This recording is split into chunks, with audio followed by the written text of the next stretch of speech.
train slid into Gare du Nord with a soft metallic sigh, as if Paris itself were exhaling in welcome or in warning.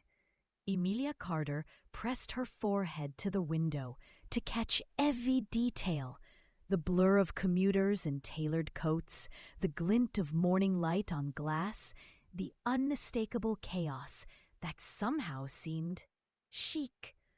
Paris wasn't just a city, it was a mood board, a perfume, a flirtation with destiny. "Okay, Em," she whispered to herself, adjusting the pink silk scarf she had bought specifically for this moment. New life, new job, new everything. She stepped out onto the platform with her 2 oversized suitcases, one for clothes, one exclusively for shoes, and immediately was swept into a current of elegant Parisians walking with the determination of runway models late to a casting. A sharply dressed woman in a navy trench brushed past her, muttering a crisp, unimpressed, "Attention, mademoiselle." Emilia blinked. "Sorry, I'm still learning the traffic rules of people." The woman raised a brow in that way only Parisians could. Half judgment, half poetry.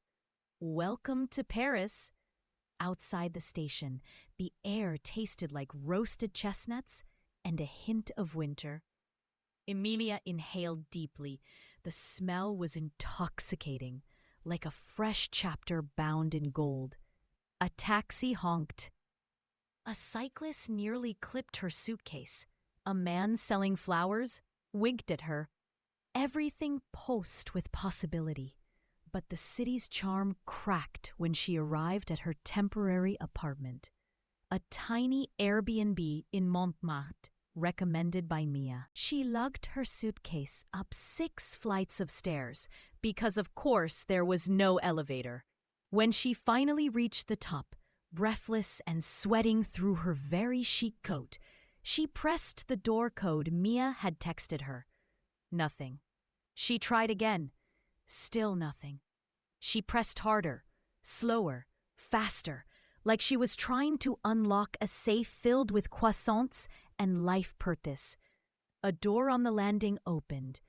A tall van stepped out. Disheveled dark hair, white t-shirt, bare feet. Holding a whisk, he blinked. She blinked. "Gabriel? No, but close." This one felt softer, quieter, a sleepy French sunrise disguised as a human. "You're not my delivery," he said in lightly accented English. "No," Emilia gasped. "But honestly, I wish someone would deliver me the correct door code." He laughed, warm, unpretentious, a bit like honey melting on toast. "Let me guess. American?" She opened her mouth to defend herself, then closed it. Is it that obvious? Only a tourist would try entering an Airbnb code with such enthusiasm. He stepped closer, clicked the keypad once, and the door snapped open. She stared. "How did you—" Paris doors don't respond to stress, only a gentle touch. A pause, a tiny smile, like most things here. Her cheeks heated. "Oh, I'm Luke," he said, extending a hand dusted with flour. "I live next door. I bake. A lot." "Emilia," she said. "How?" Shaking his hand. "I breathe. A lot." He laughed again. Somewhere below, a cafe radio floated a soft melody into the air. Paris was flirting with her, and she was definitely flirting back. Her first full morning in Paris began with disaster disguised as a cappuccino. Emilia arrived at the office of Maison Lumière, the boutique luxury brand she had been hired to internationalize. She entered the building with the swagger of someone who watched too many fashion documentaries on Netflix. Inside, everything smelled expensive: jasmine, leather, and pride. She straightened her blazer, practiced a confident smile, and knocked on the glass door of the open concept office. No response. She pushed the door. It didn't move. Through the glass, she saw a long bar handle. So she pulled. Still nothing. A woman inside, elegant, severe, black dress, perfect posture, lifted one eyebrow. Then, with glacial grace, she pointed to a tiny brass plaque above the handle. Tirez. Emilia turned beet red. Oh, pull, right. The woman mouthed a single word. Push. Emilia tried again and nearly fell into the room. A few laughs rippled. The elegant woman didn't laugh. She measured. Bonjour, Emilia said in the brightest tone she could manage. I'm Emilia Carter, your new digital strategist. The elegant woman stepped forward like a swan wearing stilettos. I am Sylvie Beaumont, your boss. Oh no, of course her boss was the human embodiment of a Dior perfume bottle. Sylvie looked her up and down, pausing exactly where Emilia's optimistic pink blouse peeked out from her blazer. A bit colorful, Sylvie murmured. I can tone it down. Sylvie tilted her head. Can you? Emilia swallowed. Yes, absolutely. Or maybe. I mean, if needed. I adapt well. Sylvie's lips curved into the faintest, most terrifying smile. We shall see.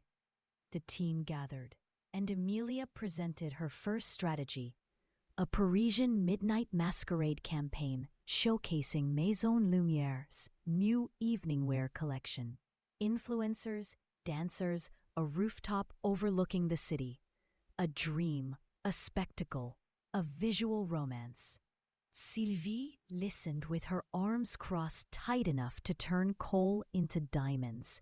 When Emilia finished, Sylvie said in French, C'est audacieux, audacious. From her tone, it meant audacious, dangerous, reckless, American. But Emilia didn't catch the nuance. She beamed. Thank you. Sylvie blinked. The team exchanged glances, and that's when the rival appeared. A soft voice at the doorway. Sorry I'm late. The traffic on Rue de Rivoli was impossible. Everyone turned. She was the kind of woman French magazines were invented for. Effortless, graceful, wearing a white tailored coat that whispered wealth and tradition. Camille, Sylvie said approvingly. Our creative director. Creative director? Emilia felt her stomach dip. A rival, a beautiful one. Camille turned to her with a smile so perfect it felt like a compliment and a warning. You must be Emilia. I've heard things. Things? Good things? Bad things? American things? But before Emilia could ask, Camille took a seat beside Sylvie, whispering something in her ear that made Sylvie's lips curve. Not fair. Not fair at all. Lunch could not come fast enough. Emilia escaped to the nearest café and ordered in her bravest French, a latte. Grand? Large? Grand? The barista sighed. You want café au lait? Yes, exactly that. She pointed eagerly. He handed her a cough, tiny, like her confidence. Before she could spiral further, a familiar voice sounded behind her. Rough first day? She turned. Luc, holding a paper bag of freshly baked pain au chocolat, still wearing flour on his forearm, still unintentionally irresistible. No rougher than the entire French language, she said. He smiled. That bad? I accidentally called my boss Mademoiselle and thanked her for criticizing me. He winced. Ah, yes, the American optimism problem. And then I spilled water on their mood board. That is less cultural, she groaned. Tell me something good, anything. He held out the paper bag. Pain au chocolat, from my morning batch. This is free? Yes. Are you sure? You look like a woman in need of sugar. She took it, warm and buttery. Her mood lifted instantly. Luke, you may be the only person in Paris who doesn't hate me. I don't hate you, a beat. I find you refreshing. Her heart did the embarrassing skip-jump dance thing. When she returned to the office, feeling slightly more Paris-proof, she overheard Camille speaking to the team about the new campaign. Only it wasn't the campaign Emilia pitched. Camille lifted mood boards featuring ornate masks, moonlit reflections on the Seine, and elegant silhouettes, unmistakably her idea, only refined, elevated, perfected, made French. Sylvie nodded approvingly. Emilia froze. Had Camille taken her idea? She stepped closer. Excuse me, that looks like... Camille cut her off with a sugar-coated dagger smile. Your concept? Yes, but don't worry. I made it workable.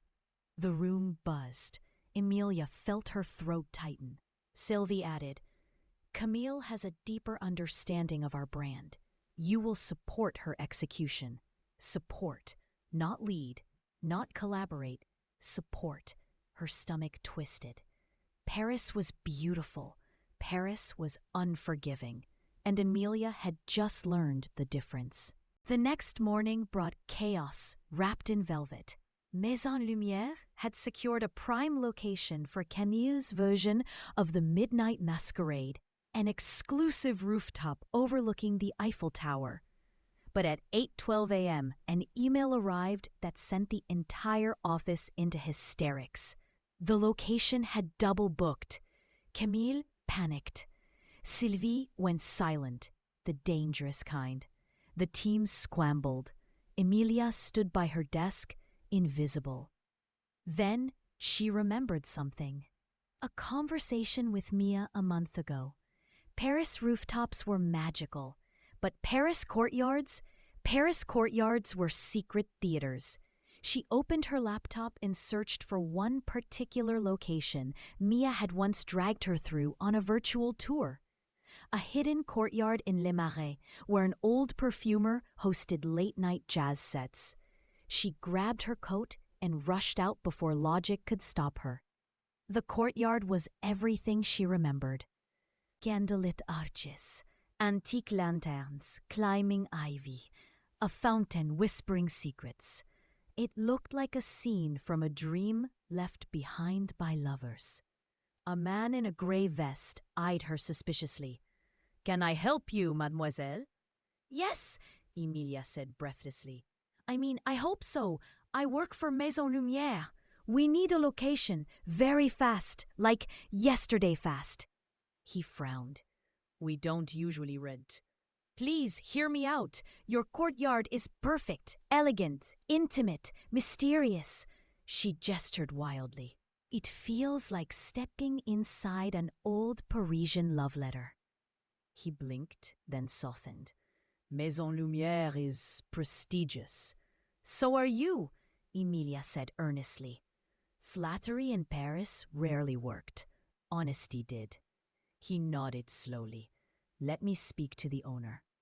2 hours later, Emilia returned to the office with a miracle contract in hand. Camille's jaw dropped. Sylvie's eyebrow lifted to the ceiling. "You secured this?" Sylvie asked. "Yes." "Impressive." Camille leaned forward, scanning the photos of the courtyard. "It is beautiful," she admitted. A reluctant compliment. Sylvie nodded softly. "Well done, Emilia." The words were rare, delicate, like truffles or snowfall. The team buzzed around her as if she suddenly existed. She felt a warm glow spreading in her chest. That evening, still floating, Emilia stopped by the bakery on her way home. Through the window, she saw Luc arranging pastries with the concentration of a sculptor. He spotted her, smiled, and unlocked the door. "You look victorious," he said. I saved a Paris fashion event with desperation and questionable French. Ah, true Parisian strategy. She laughed. You want to celebrate? He asked.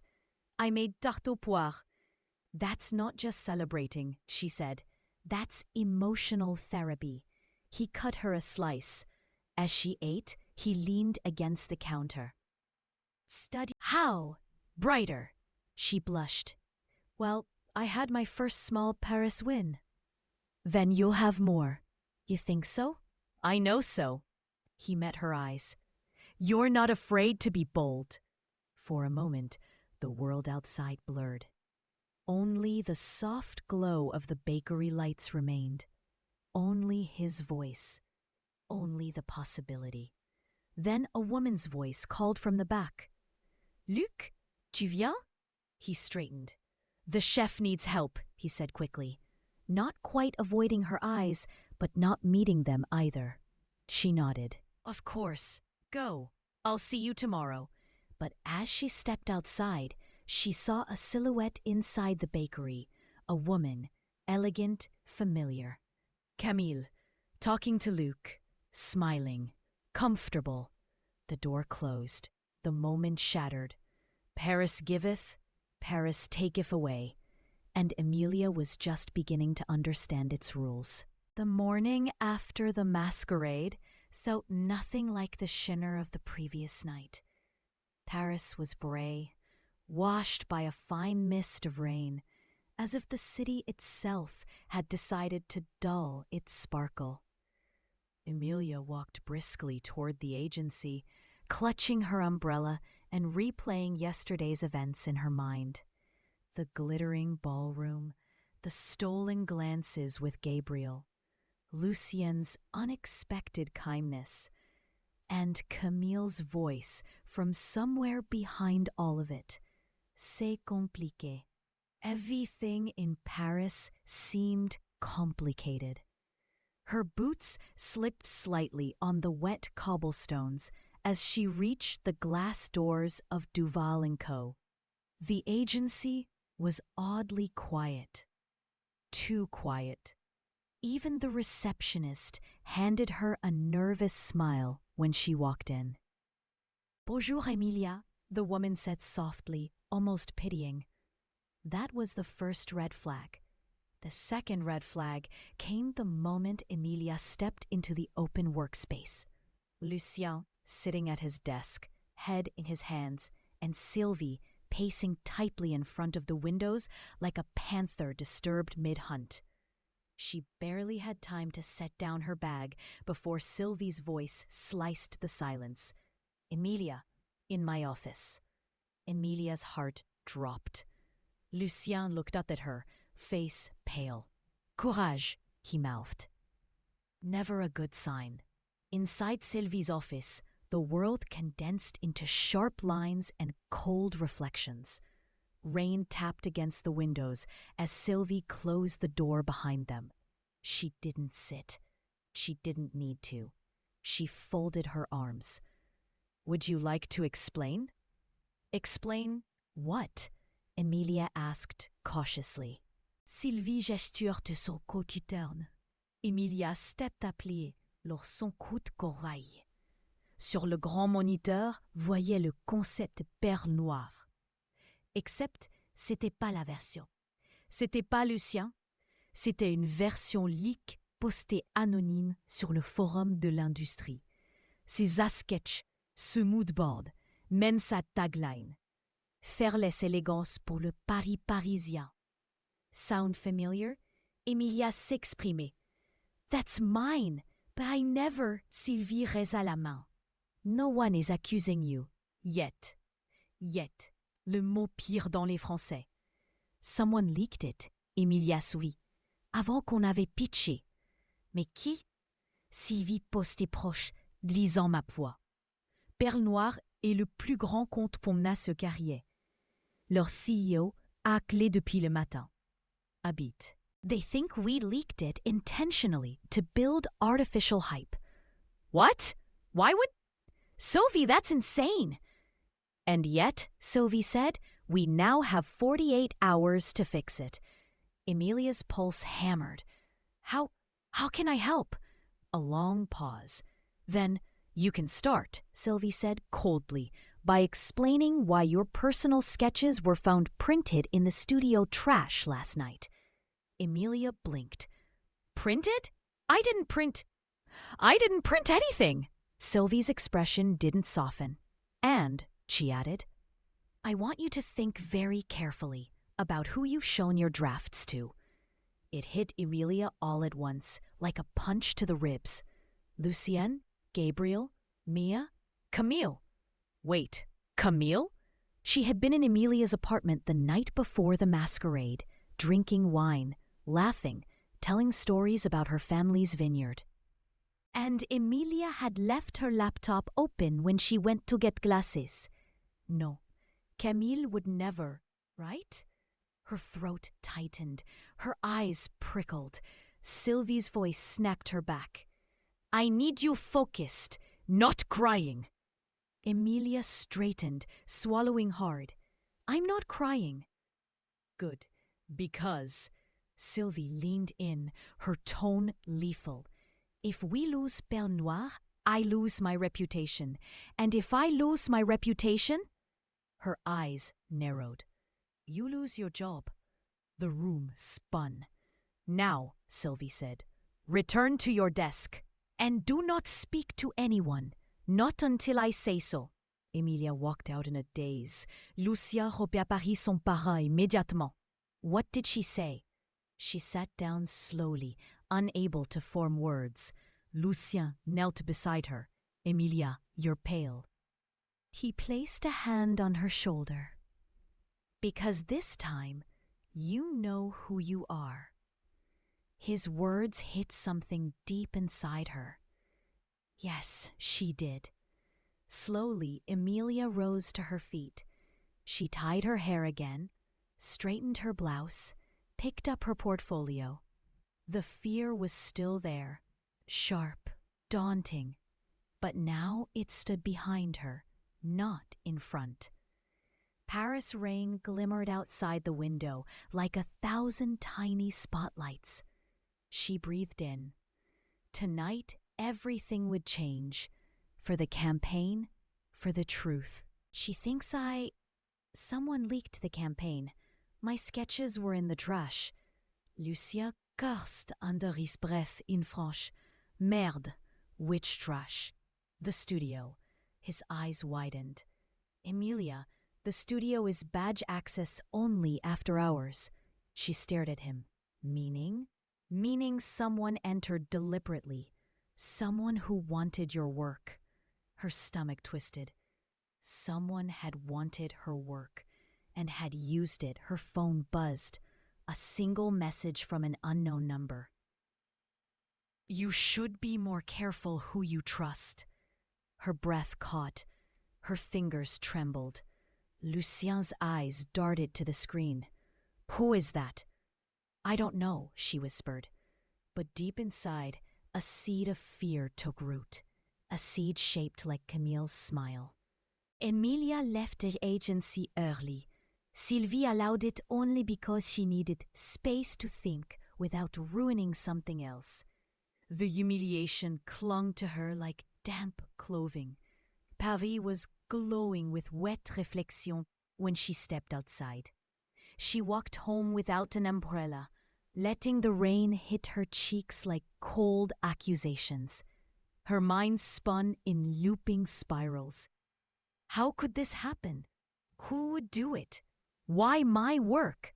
Why me? She passed a café terrace where people huddled under awnings, sipping steaming cappuccinos, laughing as though betrayal didn't exist. Paris carried on, heartless and beautiful. At her apartment door, she froze. Someone was sitting on the stairs, leaning casually, umbrella in hand. Gabriel. He rose as soon as he saw her. Hey, I heard about the leak. How? She asked sharply. He blinked. Word travels fast. Camille told me. Her entire body stiffened. Camille. The name tasted bitter. Gabriel ran a hand through his damp hair. She's upset too.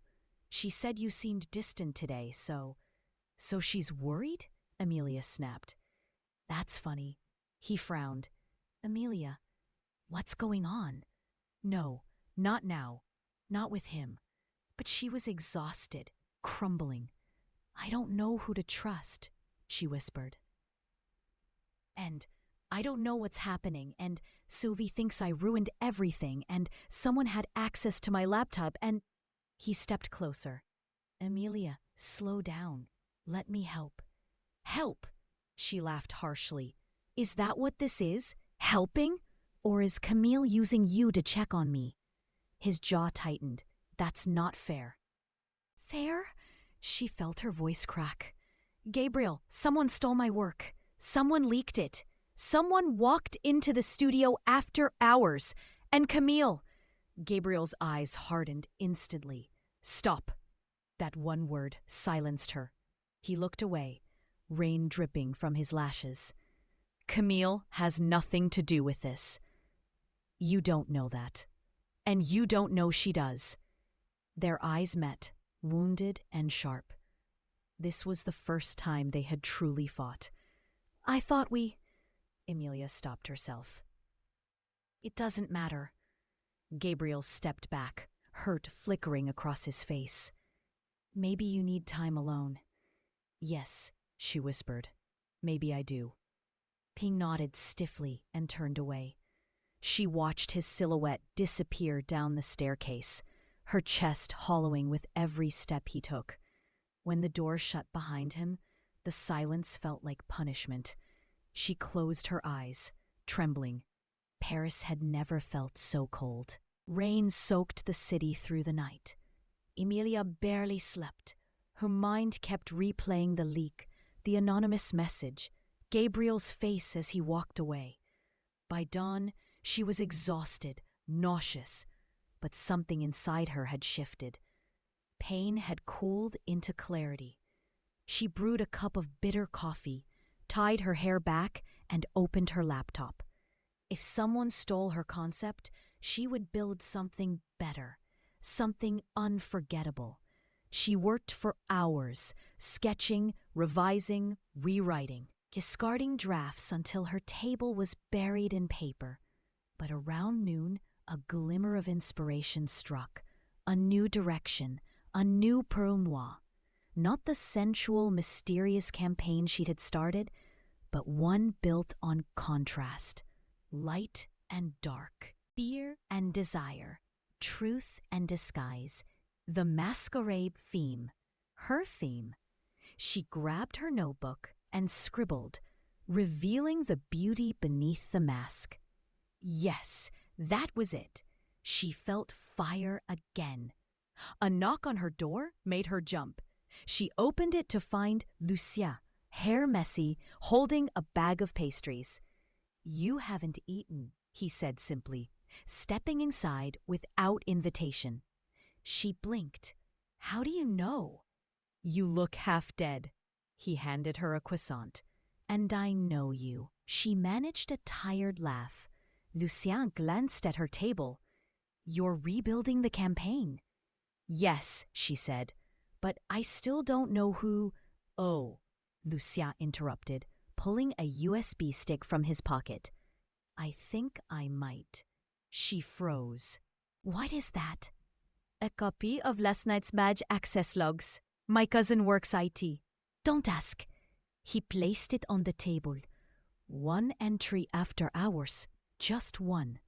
Emilia's pulse spiked. Who? Lucien held her gaze. I need you to be calm. Lucien, tell me. A pause. Then Camille's badge. The world tilted. No, Emilia whispered. No, she wouldn't. Her name, her timestamp, her badge. He hesitated. But there's more.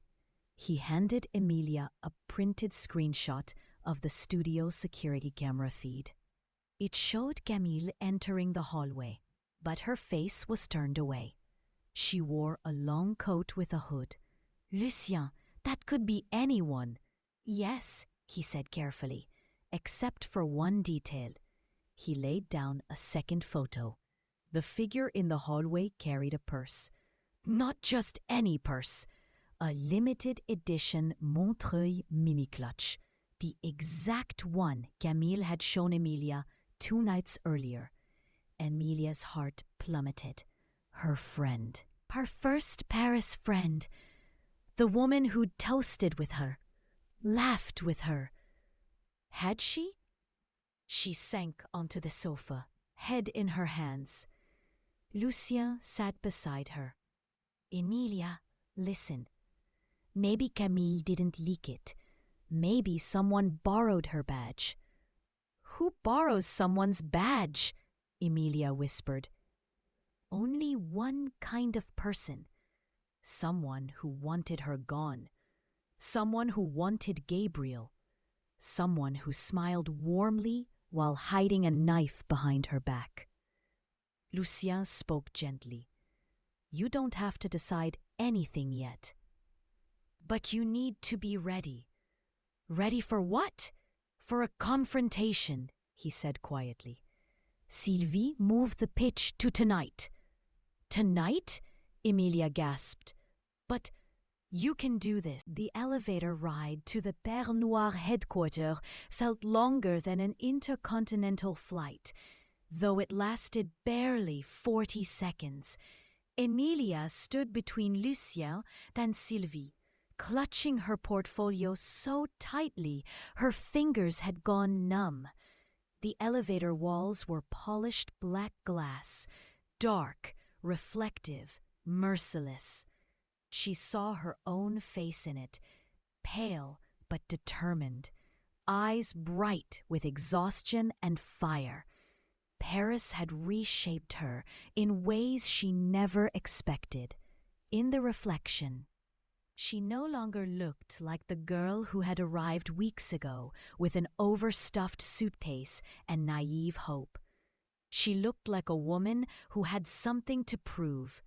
Sylvie spoke without glancing at her. You will start the pitch. Lucien will handle the brand positioning. I will close. Stay concise. Stay calm. Her voice was sharp, but underneath, Emilia sensed something she hadn't before, a thin line of trust. I'm ready, Emilia said. Sylvie's eyebrow lifted slightly. Approval, or the closest thing she would ever express. The elevator doors slid open. The meeting room was vast, framed by tall windows overlooking Paris.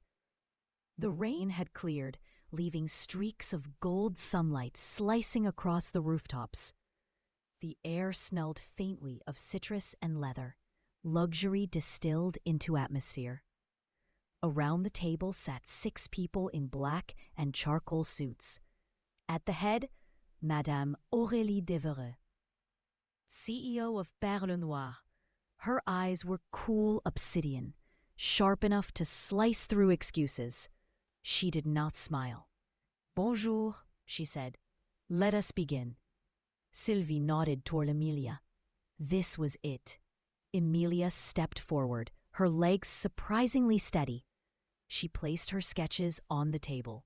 The room fell silent, the kind of silence that demanded brilliance. She inhaled and began. Pearl Noir, she said, her voice soft but unwavering, has always represented mystery, night, seduction. But tonight, I want to show you something new. She clicked the remote. The screen lit up, a woman stepping out of darkness, removing a mask, her eyes fierce, her world transforming. Your customers already know what it means to hide, Emilia continued, to dress for others, to pretend. Paris is a city of performances, elegant ones, yes, but performances nonetheless. Aurélie's gaze sharpened. But the Pearl Noir woman, Emilia said, doesn't want to be hidden. She wants to be seen. She flipped to the next slide, a black and white visual of contrasts, light slicing through shadow. Your fragrance is not about mystery, Emilia said. It's about unveiling. It's about choosing who you are when the world expects a mask. She felt the room lean in. Confidence bloomed through her chest like the first spark of sunrise. This campaign, she said, is about freedom, about stepping from darkness into your own light, about revealing the beauty beneath the mask. She glanced at Sylvie. Sylvie's expression didn't change, but her eyes held something like pride. Emilia clicked to the final slide, a striking photograph. Lucien's idea. A woman reflected in two mirrors, each showing a different version of herself. Shadow, light, freedom, fear, all in balance. Belle Noire, Emilia said, isn't afraid of her truth. She wears it. Silence. For a moment, Emilia thought she'd misjudged everything. Then, Aurélie Devereux leaned back slowly, resting her manicured fingers on the table. Très beau, she said. Continuez. Lucien took over smoothly with marquette analyse, ton confident, gesture sharp. Sylvie closed the pitch with a ruthless, elegant summary that could have convinced a stone statue to invest. But Emilia felt it. The turning point had been hers. When the presentation ended, Aurélie stood, approached the window, and spoke without turning. Your previous concept, she said, was leaked. A chill shot through the room. Yes, Sylvie said. We assure you. Aurélie raised a hand to silence her. Someone attempted to manipulate me, to manipulate my brand. I do not tolerate such games. She paused. And this new direction, it is stronger. Emilia's breath caught. It is personal, vulnerable, courageous. She finally turned, her eyes locking onto Emilia. You, young one, have captured something that feels modern, true. Emilia's eyes burned, but she did not look away. Aurélie stepped closer, studying her. You have been doubted, yes? She said quietly. Betrayed. Emilia swallowed. Yes. Good, Aurélie said. Use it. Then she turned to Sylvie. Duval & Co. will keep the account. Lucien exhaled loudly. Sylvie's composure cracked for a millisecond. Victory flickering across her face. Emilia's knees nearly buckled. But Aurélie wasn't finished. However, she said, I want her.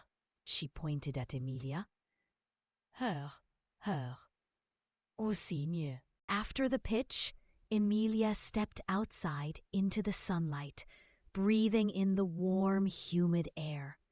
It felt like the city was exhaling with her. Lucien hugged her so tightly she almost squeaked. You did it! Dieu, Emilia, you were incandescent. Sylvie approached, smoothing her blazer. Don't get used to praise. But today, well done. The corners of her lips twitched. The Sylvie equivalent of a full-body embrace. But the victory couldn't drown out the blade still lodged deep within Emilia's heart. The leak, the badge, the purse. Camille.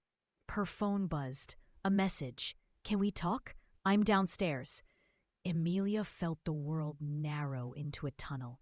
Lucien noticed her expression. You don't have to. Not alone. Yes, Emilia whispered. I do. She walked toward the stairs. Camille stood by the lobby doors. Perfect hair, sculpted cheekbones, a soft smile that no longer fooled Emilia. Emilia, Camille breathed with relief. I heard you were here. Gabriel told me you might be... Stop. Camille's smile flickered. What's wrong? You know what's wrong. Camille tilted her head, eyes widening with practiced innocence. You're upset because of the leak? Emilia, no, you don't think I... Your badge was used. Camille froze. And the camera showed your purse. Emilia said. The same one you bragged about. Limited edition. Impossible to mistake. Camille's lashes fluttered. Emilia, someone must have stolen. Stop lying. The words came out sharper than she intended. Camille's expression hardened instantly, like a mask dropping. She folded her arms. Fine, what do you want me to say? The truth, Emilia whispered. For a moment, Camille's face twisted. Irritation, guilt, jealousy, something unrecognizable. Then she exhaled dramatically. Okay, yes, I went into the studio, but not for your work. Emilia stared. Then why? Camille rolled her eyes. Because I was looking for Gabriel. Emilia blinked. Gabriel? What does he have to do with this? Camille scoffed. Please, don't act like you don't know what's been happening. Emilia felt a cold wave wash over her. I don't understand. Camille stepped closer, her perfume overpowering. Gabriel is complicated. He's impulsive, emotional. He gets carried away with attention. And you? She gestured at Emilia. You're new and shiny. Of course he got attached. He didn't. Let me finish. Camille's voice sharpened. You were supposed to be temporary, a distraction, something he would get over, but he didn't. Emilia felt her stomach twist. And you couldn't handle that? She asked quietly. Camille's eyes flashed. I could handle everything, except being humiliated. A beat, then another. Emilia's pulse stopped. You leaked my work, she whispered. Camille didn't deny it. Instead, she smiled, a small, bitter curve. You're smart, Emilia, but you don't understand Paris yet. She shrugged. Everyone here protects what's theirs. Her words hit Emilia like a slap. Gabriel isn't yours, Emilia said. No, Camille said calmly, but he isn't yours either. The lobby felt too small. The air tasted metallic.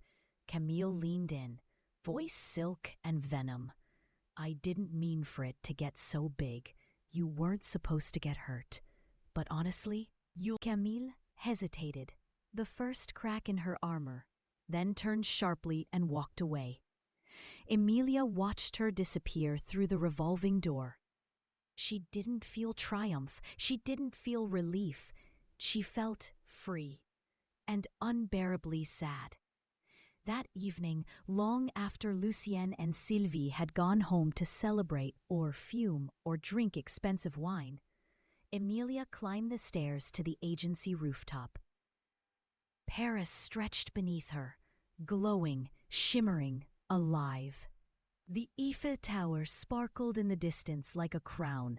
The Seine glinted like liquid silver. Every window flickered with its own story. She wasn't sure how long she stood there before she heard footsteps behind her. Gabriel. She didn't turn. He approached carefully, like she was porcelain he feared to crack. Lucienne told me, he said quietly, about the badge. Emilia exhaled, her breath unsteady. I confronted her. And she didn't deny it. Gabriel closed his eyes, pain cutting across his face. Emilia, I never wanted you in the middle of... Stop. She turned to him, voice trembling but strong. Just be honest. He swallowed. I cared about her once. I thought I knew her. I didn't. And me? Emilia asked. He looked straight at her. You, he said softly. I want to know. Her chest tightened. But I don't want to hurt you, he continued. And right now, everything around us feels like a storm. Emilia stepped closer. Rain-damp air brushing between them. Gabriel, I don't need perfection. I don't even need certainty. I just need the truth. He hesitated, a beat, two, then let out a slow breath. The truth is, he said, I haven't stopped thinking about you since the night of the masquerade. Her pulse jumped. So did his. But, he added painfully, I don't want to be another complication in your life. You're not a complication, Emilia whispered. You're... She stopped, searching for the right word. He waited. A beginning? His eyes softened, warm, vulnerable. He reached out, hesitated, then brushed a raindrop from her cheek. Emilia, he whispered. May I? She nodded. He kissed her. Soft at first, gentle, then deeper, like something unspoken had finally found its voice. The rooftop, the city, the chaos, everything melted. When they broke apart, Gabriel rested his forehead against hers. I want to do this right, he said. No secrets, no shadows. She smiled. Then we start here. Here, he echoed softly, kissing her again. Paris glowed around them, the city of masks, unmasked at last.